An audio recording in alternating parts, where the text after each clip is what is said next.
Assalamu alaikum. Inshallah, you're well, guys. So today I want to speak about routine because as I was out in Pakistan and then spent some time in quarantine, I found that whole experience messed up my routine. And it reminded me of the time when I was sitting my final 3 ACA exams, which is known as the advanced stage, and I didn't have the best plan or routine in place going into those exams. And as a lot of you have now received your graduate or school leaver offers for a number of accountancy firms, I thought it would be a good time to speak about routine and how important it is when it comes down to exams. Now, I've said it before and I'll say it again, when it comes down to the ACA exams, and pretty much the same for most chartered accountancy exams, it's not about how smart you are. It's about how much content you can take in over a short period of time. It's very, very intense, but the content itself isn't that complicated.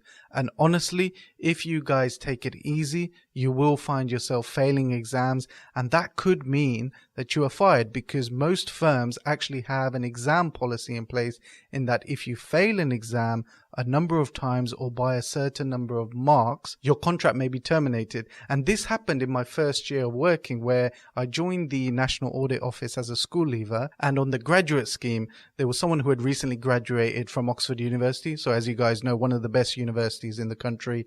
And I think it was within the first 2 weeks of everyone joining the office, the grads had to sit the first 2 ACA exams.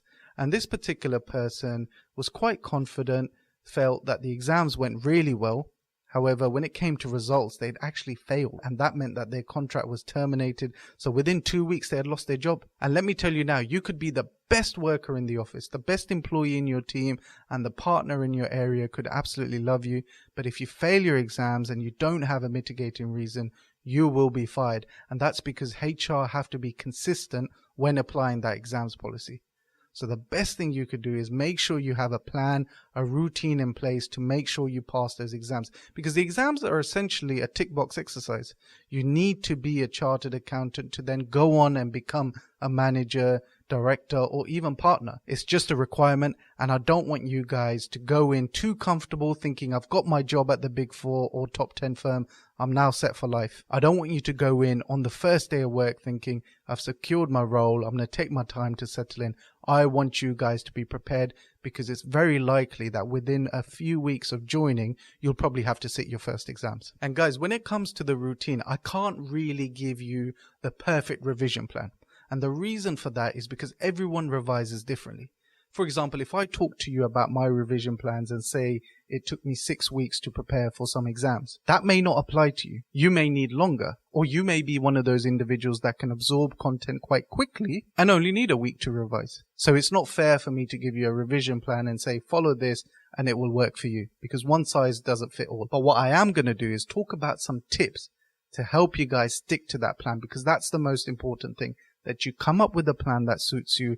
And once you've done that, you stick to it. And honestly, there were a few times when I actually followed these tips, and you could tell that my exam results were much better than when I didn't follow these tips. So the first one I'm going to talk about is make sure you make your plan early. Think about it. When you're starting a new diet or you go to the gym for the first time, you don't go from 0 to 100. You don't just click your fingers and then magically start going to the gym 5 times a week. It's a slow, gradual process. And think about revision. No one wants to be revising for hours on end behind a desk. We don't want to be doing that. So obviously it's going to take you time to adapt. So make sure you have that plan in place from day one that you start work. I know you're not going to have exams straight away. It may be a few weeks later, but you want to be ready for when you start college. The second one is a bit of an odd one, because I never did this myself, but I would definitely share your plan with family and friends. We've got WhatsApp groups set up. You don't have to send them a formal plan, but just let them know when your revision schedule is. And the reason for that is, if you're like me, you'll get easily distracted. When I was revising, I used to look for any excuse not to revise. One of my biggest distractions was football. I love playing the game, and as soon as someone messaged me if they needed a player for a game later on that day, I would drop revision and go and play football. And honestly, sometimes it's better not to have that distraction. So if you let your close friends and family know that you'll be revising, the chances are they'll be more supportive instead of distracting you. The third tip, although a general life tip, comes in very handy for revision, and that is maintaining a balanced diet and keeping fit. When I was revising, my diet was bad. I'm talking a lot of fast food, and what that meant was I was wasting a lot of time. I'd be very lethargic after eating, sit there browsing my phone because I've had a very heavy meal. And then what I'd find is that a half an hour lunch break would turn into a 3-hour break. And the thing about keeping fit, I'd say, is it helps you with productivity. So obviously when you're revising, you're sometimes stuck in a room for hours on end, and that isn't good for your mental health. Working from home has taught us that it's good to have regular breaks and go outside to get some fresh air. And it doesn't have to be a particular sport as such. It could be a quick walk, a quick session at the gym, some cycling, because all of that helps with a change in environment so that when you go back to revision, you feel a bit more refreshed, a bit more upbeat. And the final tip I want to talk about, which may not be the most obvious, is still make time for your family and friends. Spend some time with them. Make sure you're not revising for hours on end, because A, it's not possible to revise effectively for that long. You could probably go a maximum of 2 hours before your brain gives up and you need a break. And B, more importantly, what you may find is you struggle with a topic and you hit a brick wall. You think, I can't go any further. Why am I doing this? You start doubting yourself. And that's when it's good to talk to family and friends, because they're very supportive of what you're trying to achieve. And honestly, I've been in numerous situations where I felt like I couldn't revise. I wanted to quit and leave. This wasn't for me. I could leave and go to university. But actually, after speaking to some friends who were quite supportive, saying, Fez, you can do this, that helped a lot. So definitely, although you may feel like, oh, it's taking away from your revision time, I know, and I highly recommend it, that there is a huge mental benefit from spending time with family and friends. And guys, just to finish up, I want to give you a bit of an example of what can happen when you have a plan in place. So my best exams from the ACA were when I was studying the professional stage.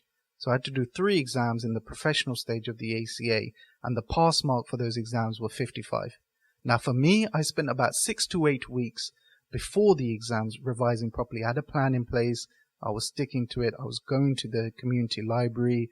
I was spending a lot of hours doing question practice, which is another great tip I might go into more detail in a later video. And in the end, I sat all 3 exams at the same time, and my lowest pass mark was 65. So remember, 55 was the pass mark and my lowest result was 65. So I easily cleared the pass mark by a minimum of 10 marks. And then when it came to the final 3 exams of the ACA, so I'm at the last hurdle, I had no routine in place.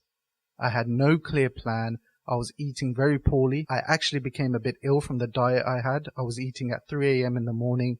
I was spending time at the university library. So what I found was wasting a lot of time with friends, and that meant that I was revising in the evenings quite late at night. I just want to say there's nothing wrong with revising in the evening, but what I found was I would arrive at the library, say 2 p.m. to start revising, but I wouldn't start until 11 p.m. or 10 p.m. That's not ideal. I've wasted 8 hours, and that definitely showed in my results. So in the final 3 exams of the ACA, the pass mark was 50, and I got 53 in 2 exams and 59 in the 3rd exam.